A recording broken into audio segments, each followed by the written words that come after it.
ഞാനിപ്പോൾ ഉള്ളതെന്ന് വെച്ചാൽ ചിദംബരത്തെ ക്ഷേത്രത്തിലാണുള്ളത്. ചിദംബരത്തെ ക്ഷേത്രം എന്ന് വെച്ചാൽ നടരാജ ക്ഷേത്രം അല്ലെങ്കിൽ പെരുമാൾ ക്ഷേത്രം എന്നൊക്കെ പറയും. ഭൂമിയിലെ കൈലാസത്തിലെത്തിയ പോലെയാണെന്നുള്ളതാണ് വിശ്വാസം. അതായത് വടക്ക് കവാടാണ് കാണുന്നത്, തൊട്ട് ബേക്കിൽ കാണുന്നത്. ഇതേപോലെ 4 കവാടങ്ങളും 4 ഭാഗത്തും ഉണ്ട്. ഈ ക്ഷേത്രത്തിനെ കുറിച്ച് പറയുകയാണെങ്കിൽ ഒരുപാട് പ്രത്യേകതകളുണ്ട്, ഒരുപാട് കാര്യങ്ങളുണ്ട്. നിങ്ങൾ ഒരു വീഡിയോയിലും കാണാത്ത, അതായത് ഈ ക്ഷേത്രത്തിനെ കുറിച്ച് ഒരു വീഡിയോയിലും പറയാത്ത കുറേ കാര്യങ്ങളാണ് ഞാൻ ഇതിൽ പറയാൻ പോകുന്നത്. ഈ വീഡിയോ ഫുള്ളായിട്ട് കണ്ടു കഴിഞ്ഞാൽ നിങ്ങൾക്ക് അത് മനസ്സിലാവും. എന്നിട്ട് പറ്റുവാണെന്നുണ്ടെങ്കിൽ നിങ്ങൾ കേട്ട് കഴിഞ്ഞ് കഴിഞ്ഞാൽ എന്തായാലും ഈ അമ്പലത്തിൽ വന്നു പോകും. അതാണ് ഇതിൻ്റെ ചരിത്രം എന്ന് പറയുന്നത്. അമ്പലത്തിൽ നമ്മൾ ഹുണ്ടിപ്പണമില്ല, അതായത് ഭണ്ണാരങ്ങളില്ല, അതായത് പൈസ ഇവർ മേടിക്കുന്നില്ല. മനസ്സിലായി? നമ്മൾ ഭക്തജനങ്ങൾ എടുക്കുന്നത് പൈസ മേടിക്കാനുള്ള ഒരു പരിപാടിയും കാര്യങ്ങളും ഇവിടെ ഇല്ല. നമ്മൾ വരിക, മനസ്സുരുകി പ്രാർത്ഥിക്കുക, എത്തിക്കഴിഞ്ഞാൽ നമ്മൾ ഒരാൾ പോലും പട്ടിണിയാവത്തില്ല. അതായത് വിശന്നിട്ട് പോകേണ്ട ആവശ്യം വരില്ല. അത് എപ്പോൾ ആണെങ്കിലും വൈകുന്നേരം മൂലം നിങ്ങൾ വന്നു കഴിഞ്ഞാൽ എപ്പോൾ ആണെങ്കിലും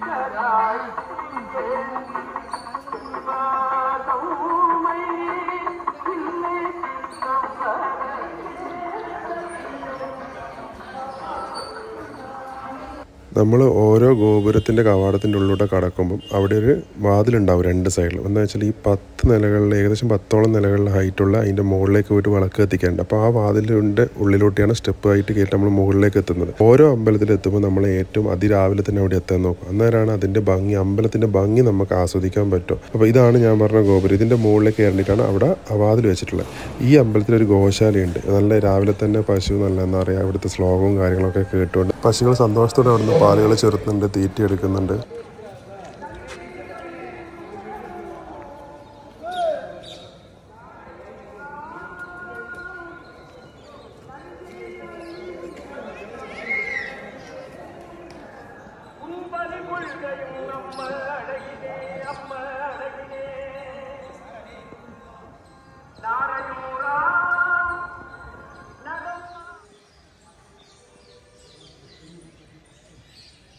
നമ്മൾ ദർശനമൊക്കെ കഴിഞ്ഞിട്ട് നമ്മൾ രാവിലെ വന്നിട്ടുണ്ടായിരുന്നു. രാവിലെ വന്ന് ദർശനമൊക്കെ കഴിഞ്ഞിട്ട് തൊഴുത് കഴിഞ്ഞ് ഇപ്പോൾ ഏകദേശം ഒരു 8 മണിയായി രാവിലെ. ഇതാണ് നമ്മൾ ചിദംബരം ക്ഷേത്രത്തിൻ്റെ അമ്പലക്കുളം എന്ന് പറയുന്നത്. എന്ത് വളരെ മനോഹരമായ ഒരു അമ്പലക്കുളം തന്നെ. നിങ്ങൾ നോക്കി കഴിഞ്ഞാൽ നല്ല വലിപ്പമുണ്ട്. 4 സൈഡിലും കൽത്തൂണുകളും കാര്യങ്ങളൊക്കെ ആയിട്ട് നമുക്ക് ഇതിലോട്ട് ഇങ്ങനെ നടന്നു പോകാൻ പറ്റും. 4 സൈഡിൽ ഇങ്ങനെ നടന്ന് വരാൻ പറ്റും, ചുറ്റുവട്ടത്ത് നടന്നു വരാൻ പറ്റും. അതേപോലെ തന്നെ ഇതിൻ്റെ ബേക്കിൽ കാണുന്ന, ഇങ്ങോട്ടേക്ക് ഒന്ന് കാണിച്ചു കൊടുക്കുക, ഇതിൻ്റെ ബേക്കിൽ കാണുന്ന ഈ കവാടാണ് വടക്ക്. അപ്പോൾ ഈ അമ്പലത്തിൻ്റെ പ്രത്യേകത എന്താണെന്ന് വെച്ച് കഴിഞ്ഞാൽ ഇവിടെ നമ്മൾ വരുമ്പോൾ ഭണ്ണാരം ചെയ്യേണ്ട ആവശ്യമില്ല. അതായത് ഹുണ്ടി വെക്കില്ല. മറ്റുള്ള എല്ലാ അമ്പലം, ഇപ്പോൾ നമ്മൾ വേറെ പല ഫേമസ് ആയുള്ള അമ്പലങ്ങളൊക്കെ ഉണ്ട്, അവിടെയൊക്കെ വലിയ ഹുണ്ടിയുണ്ട്, ഭക്തജനങ്ങൾ പൈസ ഉണ്ട്. പക്ഷേ ഇവിടെ ഒരിക്കലും ഒരാളെടുക്കുന്ന പൈസ വാങ്ങിക്കുന്നില്ല. നമുക്ക് ഫ്രീ ആയിട്ട് ദർശനം ചെയ്തിട്ട് വരാൻ പറ്റും. അതുമാത്രമല്ല, അതെന്തുകൊണ്ടാണെന്ന് വെച്ച് കഴിഞ്ഞാൽ ഇത് ഗവൺമെൻറ് ഏറ്റെടുക്കേണ്ടിയിട്ട് ഒരുപാട് തവണ നോക്കിയിട്ടുണ്ടായിരുന്നു. പക്ഷേ എങ്കിൽ ഇവർ അതിൽ കോടതിയിൽ കേസ് കാര്യങ്ങൾ നടന്നിട്ട് ഇത് കൊടുത്തില്ല. ഇത് പ്രൈവറ്റ് ഒരു സമൂഹം എന്താ പറയുക, അവരങ്ങനെ നടത്തിക്കൊണ്ടുവരുന്ന ഒരു ക്ഷേത്രമാണിത്. അതുകൊണ്ട് തന്നെ ഇത് നമ്മൾ പൈസയോ കാര്യങ്ങളൊന്നും അവർ നമ്മളെടുക്കുന്ന വാങ്ങിക്കുന്നില്ല. പിന്നെ നമുക്കെന്ന് വെച്ചാൽ നമുക്ക് ഈ അമ്പലത്തിൻ്റെ മുമ്പ് പോയി നമ്മൾ ഈ പ്രതിഷ്ഠ നമ്മൾ തൊഴുന്ന സമയത്ത് നമുക്ക് എത്ര സമയം വേണ്ടിക്കില്ല അവിടെ നിൽക്കാൻ പറ്റും. മനസ്സിലായില്ല? എത്ര സമയം വേണ്ടി അവിടെ നിന്ന് കഴിഞ്ഞാൽ അവിടെ നിന്ന് ആരും എടുത്തിട്ട് സെക്യൂരിറ്റിക്കാർ പുറത്ത് പോയിക്കോ അല്ലെങ്കിൽ മാറി നിൽക്കുന്നൊന്നും പറയില്ല. നമ്മൾ അതിൻ്റെ വിഗ്രഹം കവർ ചെയ്യാണ്ട് നമുക്ക് തൊട്ട് മാറി നിന്നിട്ട് നമുക്ക് എത്ര സമയം വേണ്ടി ആ കോവിലിൻ്റെ ഉള്ളിൽ നമുക്ക് ഇരുന്നിട്ട് പ്രാർത്ഥിക്കാൻ, ജപിക്കാനൊക്കെ നമുക്ക് പറ്റും. അങ്ങനെ ഒരു ഓപ്ഷനും കൂടി എന്ത് ചെയ്യുന്നുണ്ട്, ഇവിടെ കൊടുക്കുന്നുണ്ട്. നമ്മൾ ഒരാളും എടുത്തിട്ട് മാറ്റത്തില്ല.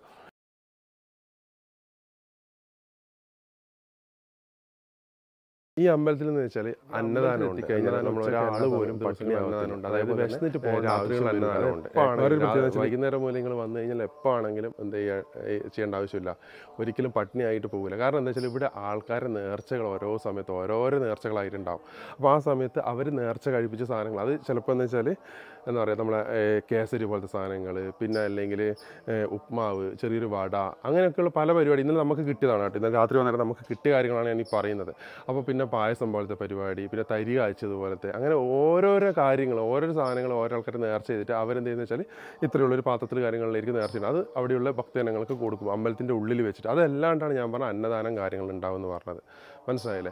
അതൊക്കെയാണ് ഈ ക്ഷേത്രത്തിൻ്റെ ഒരു പ്രത്യേകത തന്നെയാണ് കേട്ടോ. അത് കാരണം നമ്മൾ ഒരിക്കലും പട്ടിണി ഇടുന്നത്, അതായത് ഏത് സമയത്ത് വന്നാലും വൈകുന്നേരം ഏത് സമയത്ത് വന്നാലും നമുക്ക് എന്ത് ചെയ്യും, ഫുഡ് കാര്യങ്ങളൊക്കെ ഇവിടെ ഉണ്ടാവും, ഇതിൻ്റെ ഉള്ളിൽ നമുക്ക് കിട്ടും. ഇവിടെ എന്ന് വെച്ചാൽ പണ്ട് കാലത്ത് ഈ അമ്പലം സ്റ്റാർട്ട് ചെയ്യുന്ന സമയത്ത് ഈ അമ്പലത്തിനെ കുറിച്ചിട്ടും ഇവിടുത്തെ പ്രതിഷ്ഠേനെ കുറിച്ചിട്ടൊക്കെ 63 നായന്മാർ, 64 നായന്മാരെന്ന് പറയും. നിങ്ങൾ എൻ്റെ വീഡിയോയിൽ കണ്ടിട്ടുണ്ടെങ്കിൽ ഇവിടെ മുടിയൊക്കെ ഇങ്ങനെ വെച്ചിട്ടുള്ള ഇവിടുത്തെ ആൾക്കാരുണ്ടല്ലോ.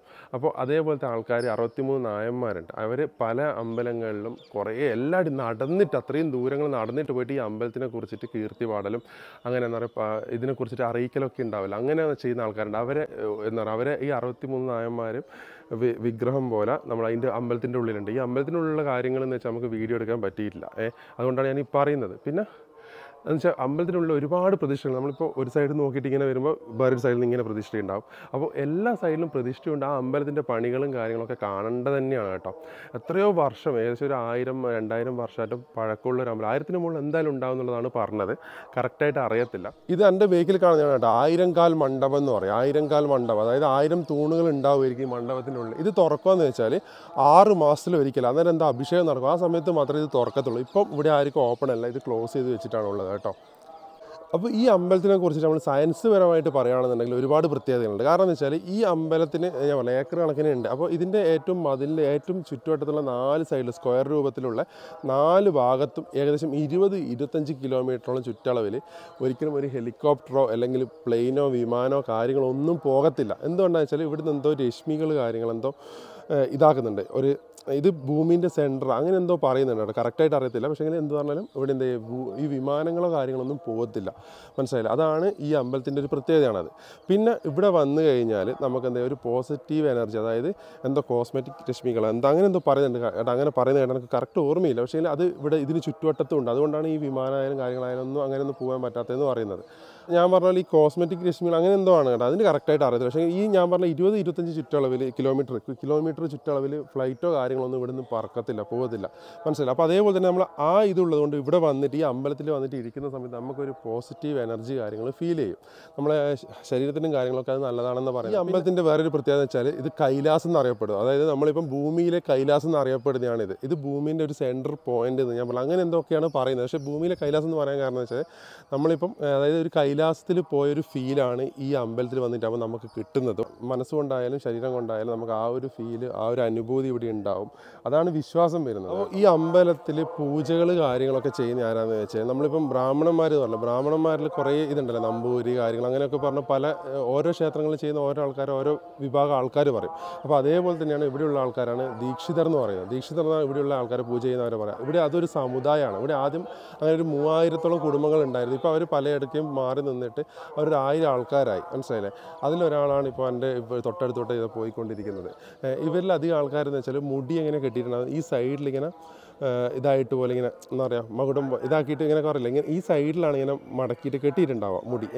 അപ്പോൾ കുടുംബത്തിൽ ഇവിടുത്തെ പ്രത്യേകത എന്ന് വെച്ചാൽ അവർ സമൂഹത്തിൽ എന്ന് വെച്ചാൽ കല്യാണം കഴിക്കുന്നത് വെച്ചാൽ അവർ തന്നെ അങ്ങോട്ടും ഇങ്ങോട്ടുള്ള ആൾക്കാരായിട്ടാണ്. അതായത് അവർ ഇതിന് ചുറ്റുവട്ടത്താണ് അവർ താമസവും കാര്യങ്ങളൊക്കെ. അവരെ കുടുംബങ്ങളിൽ എന്ന് പറഞ്ഞാൽ വേറെ പുറത്തേക്ക് പെണ്ണ് എടുക്കാനോ അല്ല പുറത്തേക്ക് പെണ്ണ് കൊടുക്കാനോ ഒന്നും പോകത്തില്ല. അവർ സമുദായം എന്ന് പറഞ്ഞാൽ അവർ തമ്മിൽ തന്നെ അങ്ങോട്ടും ഇങ്ങോട്ടും കല്യാണം കഴിക്കുക.